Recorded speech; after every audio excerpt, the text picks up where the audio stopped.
سورج گہن ہوتا تھا تو نبی کریم صلی اللہ علیہ وسلم کی کیا تعلیمات ہوتی تھی، اور نبی مختار صلی اللہ علیہ وسلم اس ٹائم پر کیا عمل کیا بھی کرتے تھے،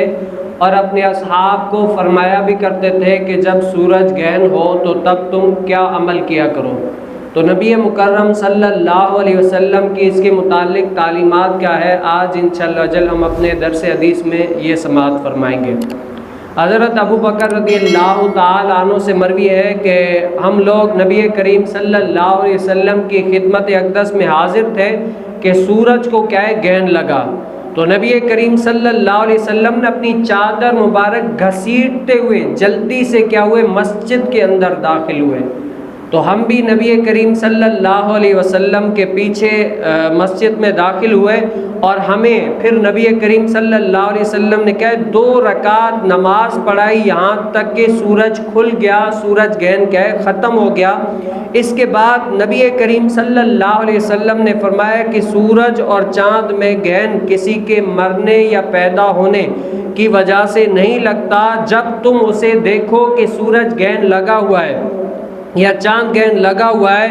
تو کیا ہے نماز پڑھو، دعا کرو یہاں تک کہ سورج ختم ہو جائے، یعنی سورج گہن کیا ہو جائے ختم ہو جائے۔ یعنی نبی کریم صلی اللہ علیہ وسلم کا کیا معمول تھا، جب دیکھتے نا کہ سورج گہن لگا ہوا ہے تو حضور علیہ السلام جلدی سے مسجد کے اندر جاتے، اور مسجد کے اندر جا کر اللہ کی عبادت کرتے، ریاضت کرتے، اور نماز 2 رکعت پڑھ کے اپنے اصحاب کو خود پھر کیا ہے اللہ سے دعائیں کیا کرتے تھے۔ اور مصطفیٰ جان رحمت صلی اللہ علیہ وسلم نے آخر میں ایک عقیدے والی بھی بات بتا دی کہ کیا ہے سورج گہن عمومی طور پر یہ کسی کو ہوتا ہے، کہیں پر ایسی باتیں چل جاتی ہے،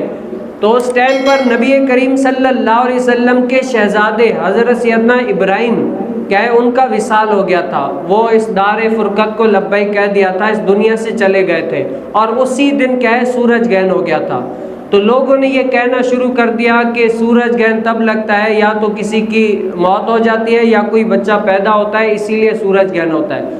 حالانکہ اس ٹائم پر غم کا سما ہوتا ہے، لیکن نبی کریم صلی اللہ علیہ وسلم نے عقیدہ اہل سنت کو واضح کیا، قرآن و سنت کی تعلیمات جو ہے نا اس کو واضح کر کے لوگوں کو بتایا، اور کیا بتایا کہ اگرچہ میرا لخت جگر، اگرچہ میرا بیٹا آج کے دن فوت ہوا ہے جس دن سورج گہن لگا ہے، لیکن اے لوگوں سورج گہن کسی کے مرنے یا زندہ ہونے کی وجہ سے نہیں لکھتا، بلکہ کیا ہے یہ تو اللہ کی سورج اور چاند یہ اللہ کی 2 نشانیوں میں سے 2 نشانیاں ہیں، اور یہ جب بھی ہوتا ہے اللہ تعالیٰ کیا ہے اپنے بندوں کو ڈراتا ہے تاکہ لوگ کیا کریں اللہ سے ڈریں اور اللہ تعالیٰ کی اطاعت کریں، اللہ تعالیٰ کی بارگاہ میں آ کر سجدہ ریز ہوں اور گناہوں والے کام چھوڑ کر اللہ کی بندگی والے کام کریں۔ اور اس کے بعد محدثین فرماتے ہیں کہ سورج گہن اس کو عربی میں نماز کسوف، کاف کینچی والے کسوف بھی کہتے ہیں، اور خسوف خواہ یہ کیا ہے جب چاند گہن ہوتا ہے تب لگتا ہے۔ اور نبی کریم صلی اللہ علیہ وسلم نے فرمایا کہ سورج گہن کی جو نماز ہے نا یہ سنت موقدہ ہے، کیا ہے سنت موقدہ ہے، جیسے ظہر کے سے پہلے 4 رکعت، اور اسی طریقے سے یعنی فجر سے پہلے 2 رکعت الغرض یعنی سنت موقدہ ہے، اور یہ پڑھنا کیا ہے جماعت کے ساتھ مستحب ہے، اور چاند گہن کی نماز مستحب ہے لیکن اس میں جماعت روا نہیں بلکہ کیا ہے تنہا پڑھیں گے۔ اب اس کے اعتبار سے سائنسی اعتبار سے کہتے ہیں کہ یہ جو چاند گہن کیسے ہوتا ہے، کیوں ہوتا ہے، تو اس کے بارے میں سائنسی اعتبار سے تحقیقات یہ ہے کہ جب زمین اور چاند کے درمیان میں کیا ہے زمین اور چاند کے درمیان میں سورج آ جاتا ہے نا تو سورج گہن ہوتا ہے، اور اگر زمین اور سورج کے درمیان اگر چاند آ جائے تو کیا ہے چاند گہن ہوتا ہے۔ تو اسی لیے کیا ہے یہ